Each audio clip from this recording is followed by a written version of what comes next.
Olá, como vão?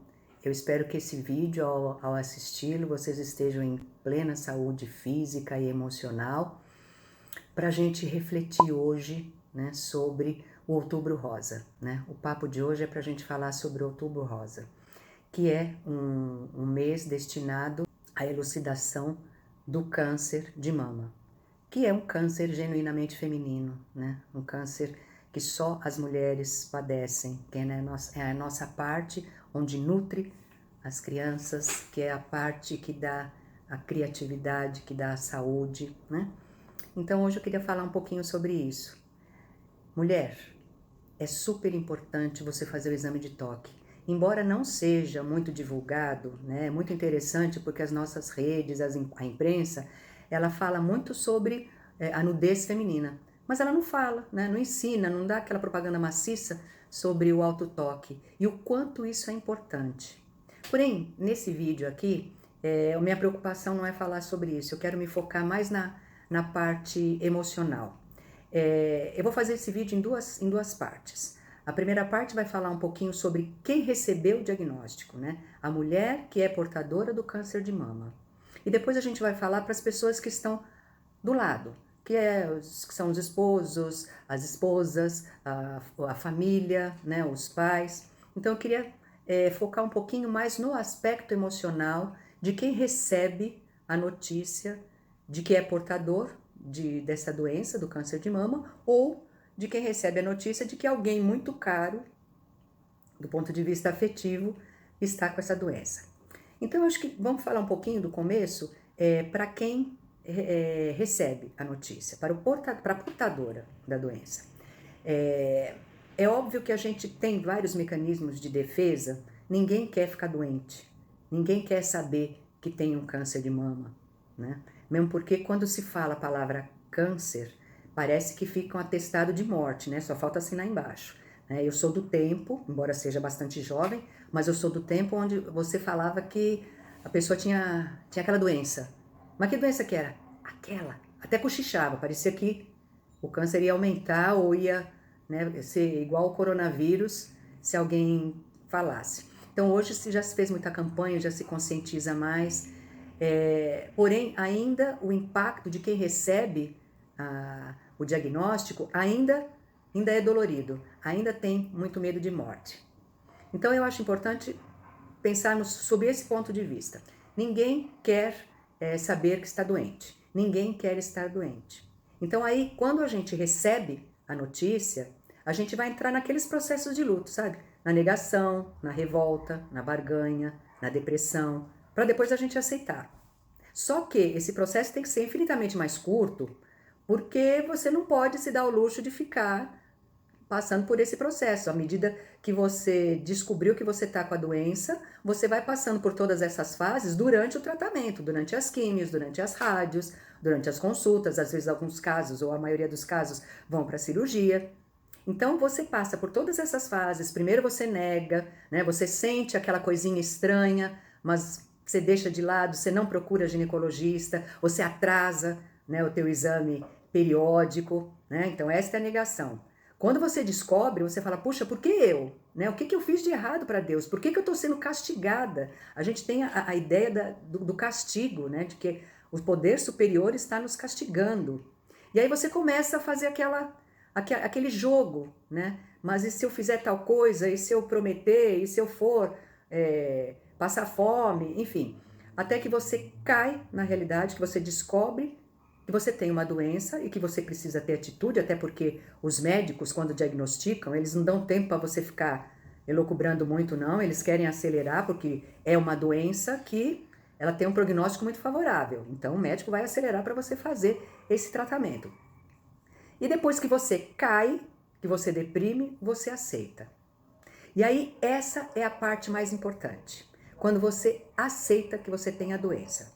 O aceitar, gente, não é você pensar que você se rendeu, você se entregou. Não. O aceitar é você perceber que tem uma doença, cujos tratamentos estão bastante evoluídos e que você tem uma enorme possibilidade de se manter vivo. Então, o primeiro passo é acreditar no tratamento que você está fazendo. Isso, acredita no médico, né? Por isso é importante ter alguém que você confie. Acredita no hospital, acredita no local que você está fazendo. Acredita que o teu corpo, ele é sábio. Ele criou essa doença, mas ele tem mecanismos para enfrentá-la. Então agora é a hora do teu corpo lutar junto com você, com a tua cabeça. Entendeu?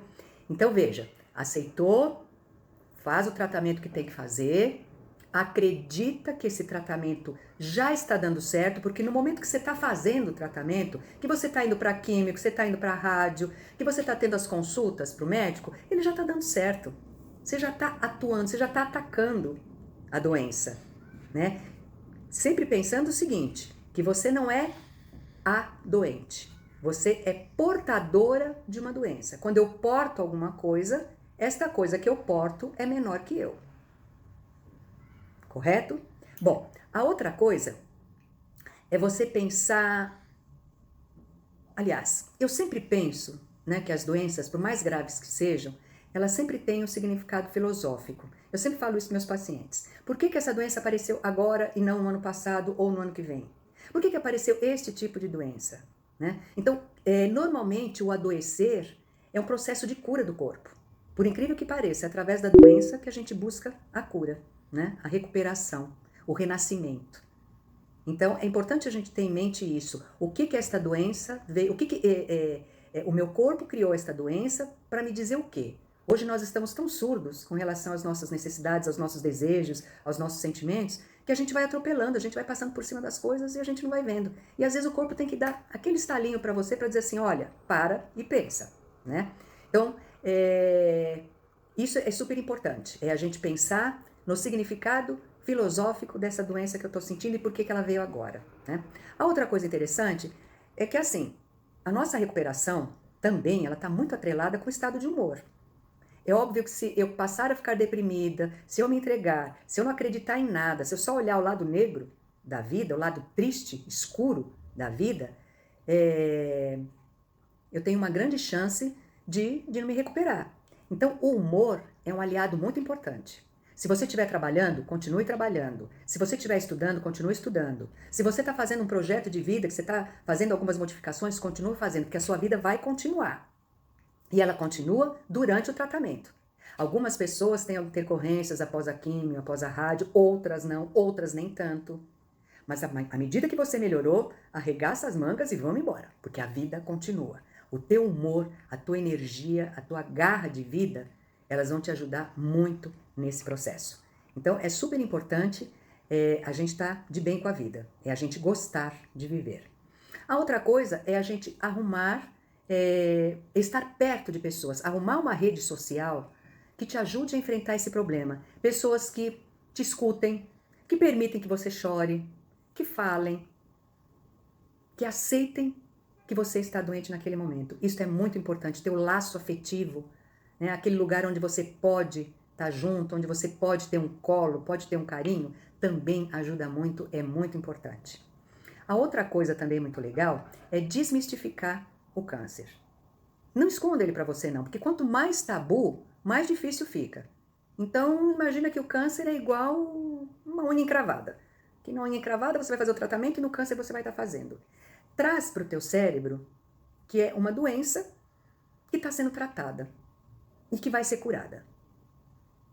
Traga isso para você, para a tua vida, mas de uma forma desmistificada, sem ter aquele medo, sem ter aquela resistência. Correto? Bom, então agora a gente vai, o que eu falei foi para o pessoal de quem recebe o diagnóstico, né, que está com câncer.